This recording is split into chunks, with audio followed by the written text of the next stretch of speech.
जय हिंद दोस्तों, स्वागत है आपका अपने YouTube चैनल पेरा मिलिट्री न्यूज हिंदी में। और आप देख रहे हैं पेरा military news Hindi daily update, जहां हम बात करते हैं बीते 24 घंटे में केंद्रीय अर्धसैनिक बल के महत्वपूर्ण खबरों का। तो चलिए आज की बड़ी खबर से शुरुआत करते हैं। और सबसे बड़ी खबर मेघालय से आ रही है, जहां पर BSF के काफिले पर हमला किया गया है।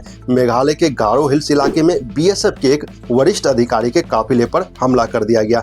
जानकारी के अनुसार BSF के DIG का काफिला तुरा शहर से बैठक खत्म करके लौट रहा था। इसी दौरान कुछ लोगों की भीड़ ने काफिले पर हमला कर दिया। इस घटना में कुछ जवान घायल हुए और काफिले की एक गाड़ी को आग के हवाले कर दिया गया।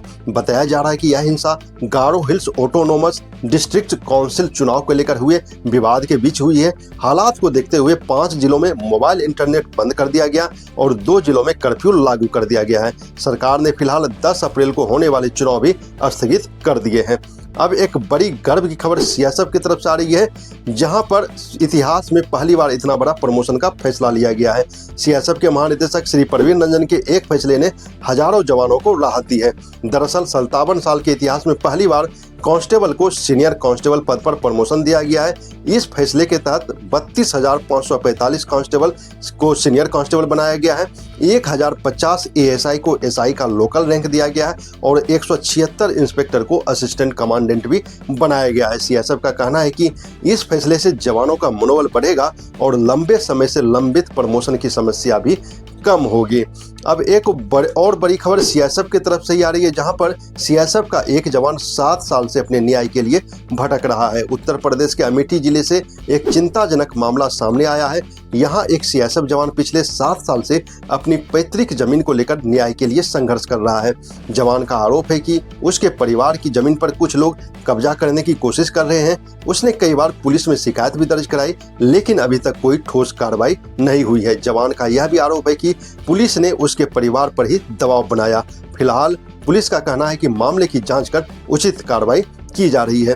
एक और बड़ी खबर अहमदाबाद एयरपोर्ट से आ रही है, जहां पर 64 लाख विदेशी मुद्रा CSF के द्वारा जब्त किया गया है। अहमदाबाद एयरपोर्ट पर CSF के जवानों ने बड़ी कार्रवाई की है। सुरक्षा जांच के दौरान 2 अंतर्राष्ट्रीय यात्रियों के पास से करीब 64,56,000 रुपये की विदेशी मुद्रा बरामद की गई। यह विदेशी मुद्रा यात्रियों ने घोषित नहीं की थी। इसके बाद दोनों यात्रियों और बरामद मुद्रा को कस्टम विभाग के हवाले कर दिया गया है। अब एक और बड़ी खबर BSF से आ रही है, जहां पर BSF और पुलिस ने भारी मात्रा में ड्रग्स की बरामदगी की है। जम्मू में BSF और पुलिस के संयुक्त ऑपरेशन में बड़ी सफलता मिली है। यहां अंतर्राष्ट्रीय सीमा के पास खेतों से करीब 12 करोड़ रुपए की हेरोइन बरामद की गई है।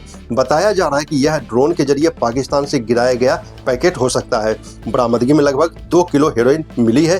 इस मामले में NDPS एक्ट के तहत केस दर्ज कर जांच शुरू कर दी गई है। अब एक और बड़ी खबर ITBP की तरफ से आ रही है, जहां पर आर्मी और ITBP का माउंटेन साइकिलिंग मिशन शुरू हो गया है। अरुणाचल प्रदेश में भारतीय सेना और ITBP ने एक संयुक्त माउंटेन साइकिलिंग अभियान शुरू किया है। यह अभियान 12 मार्च से शुरू हुआ है और 11 दिनों तक चलेगा। इस दौरान जवान लगभग 578 किलोमीटर के कठिन पहाड़ी रास्तों से गुजरेंगे। इसका उद्देश्य है जवानों की सहन शक्ति बढ़ाना और बॉर्डर फोर्सेज के बीच तालमेल मजबूत करना। और अंत में एक दुखद खबर BSF की तरफ से, जहां पर BSF जवान की पत्नी का शव फंदे से लटका मिला।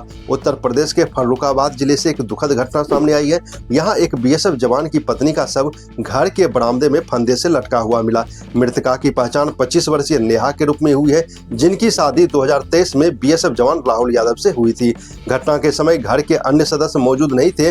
सूचना मिलने के बाद पुलिस मौके पर पहुंची और फॉरेंसिक टीम ने जांच शुरू की है। मृतका के पिता ने आरोप लगाया है कि उनकी बेटी की हत्या कर शव को फंदे से लटकाया गया है। परिवार का यह भी आरोप है कि दहेज में 5 लाख रुपए की मांग को लेकर नेहा को प्रताड़ित किया जाता था।